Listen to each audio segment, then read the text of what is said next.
G'day guys, welcome back to another review. So in this one, we're going to be looking at something that we've had for absolutely ages, and I have been waiting for it to fail, but it still hasn't. So let's have a quick look at the King's 60 litre fridge.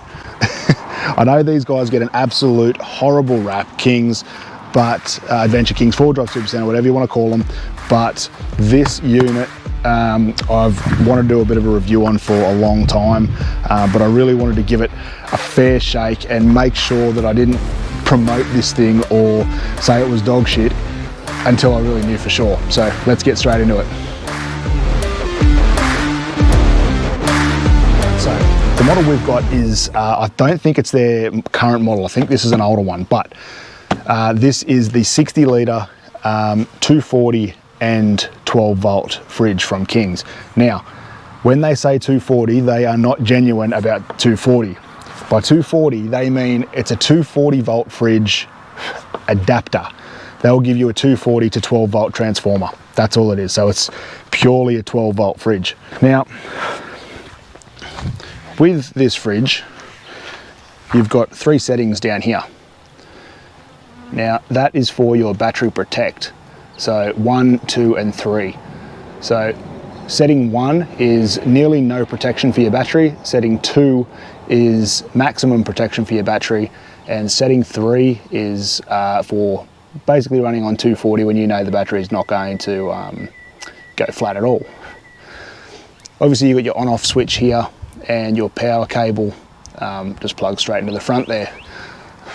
Now, something that I'm not really too keen on is having your cable in the front. It's just personal preference, but when this thing slides back into the car, it's got a tendency to catch the cable every now and again, which not a big deal. I just push the cable to the side, but yeah, if that was on the back, it would be a lot easier. Look at the control panel. So very, very basic. You've got your set button, press that once and it'll tell you what temperature your fridge is set at. So I've got mine at -3. -3 doesn't quite freeze things, but it keeps your beers nice and cold and all your drinks and your food in there really, really chilled, which is awesome. You've got your 2 up and down buttons. Obviously that's for your temperature set. So you go, down is going to be colder, up is going to be warmer. Really, really basic. It does have a little error light here and your power light, so pretty self-explanatory. If you've got an error up, doesn't actually tell you what is wrong with the fridge. You need to go and have a look in your manual, and if you're stupid like me, you'll throw your manual out as soon as you get it, so you'll have to go online and search for it. However many times this thing blinks is what your error code is, so yeah, keep your manual if you have one of these fridges. It does, you can display everything in Celsius or Fahrenheit. Obviously I'm using Celsius because we're in Australia.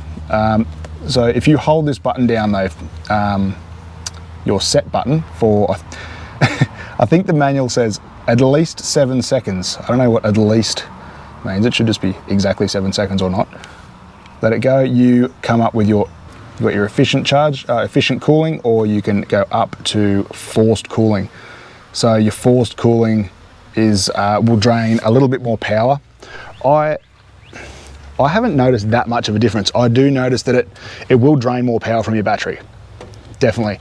But I haven't noticed it take too much less time to actually cool things in the fridge. So I generally just leave mine on efficient, and yeah, it does the job pretty well.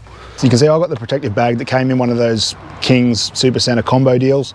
It came with the fridge and the bag, the tie down straps, that sort of thing. So you can see with the bag, you've got your zippers. They're not the greatest quality, but they do the job. You've got a couple of little tie down points here. I wouldn't ever use these for actually tying anything down to. Maybe put a bungee strap across here and use it as a sort of a towel rail or something, but that's about it. Yeah, they're not the strongest things going, but the zippers are all pretty good, and you can see they all come straight down to the corners, and then you can simply take this straight off and it will zip all the way down, and that's how you lift your fridge out. Now, the bag is pretty good, I'll give it that. It is a pretty good quality bag. It's pretty thick, and you can tell it actually does do a little bit of work for the insulation of the fridge. But I'll give you a look at how much it just protects the fridge. That thing still looks almost brand new, which I am really impressed at how this bag has protected this fridge.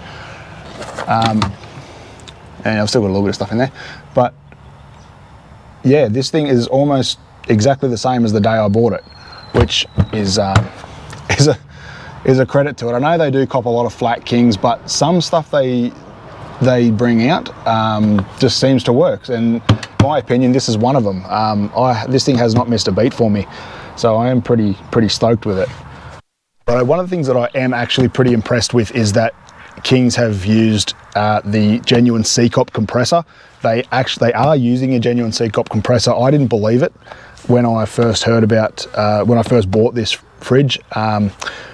It threw an error code for me one time. It was my fault, not the fridge's. So I took it apart and found that it was actually a genuine C-cop compressor. So if you didn't know C-cop they used to be called Danfoss, and they were probably the main primary fridge compressor manufacturer in Australia for all fridges, so your 12 volt and your home fridges and deep freezers and things like that.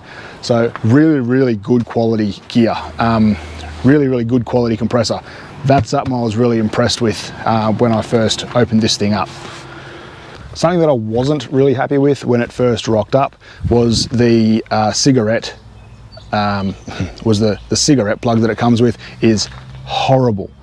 I tried to use this thing in our old Prado, bounced out every 10 minutes. So you could never keep this thing running on the old cigarette thing. So obviously most people will cut those cigarette plugs off and put Anderson plugs on. I've done exactly that.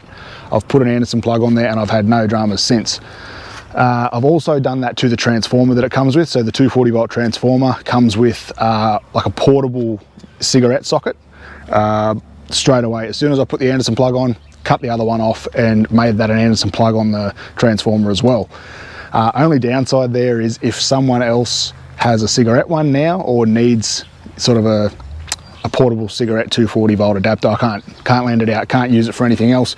I can only use it for my fridge, which doesn't really bother me, to be quite honest. Guys, that's pretty much my review on the old 60 litre Kings fridge that I've had now for about 3 years. It's still going pretty strong for us. It's got a couple of really good genuine components in there that are probably going to last a lot longer than what I've already had it for. A couple of things there that, yeah, they're cheap, but that's why the fridge is cheap. I can't really run them down too much. They are cheap for a reason, but I think in these fridges, they've put their money on the genuine components that they really should be putting that money towards. So anyway guys, I'm pretty happy with it. If you guys have got a Kings fridge or have had a Kings fridge in the past, let me know in the comments below what you guys have thought of it. Has it let you down? Has it been great? Is it still going? Anyway guys, I hope you liked that review. If you liked this video guys, go ahead and leave us a like, or if you haven't already considered, hit that subscribe button down there and hit the bell notification so you don't ever miss a beat when it comes to any of our uploads. Obviously guys, I'm not in any way, shape or form affiliated with 4-wheel drive Supercenter or Adventure Kings, and I'm not trying to promote them. I'm just trying to give you guys my own personal experience with this fridge in particular. Anyway guys, till next time, get out and about. We'll see you in the next one.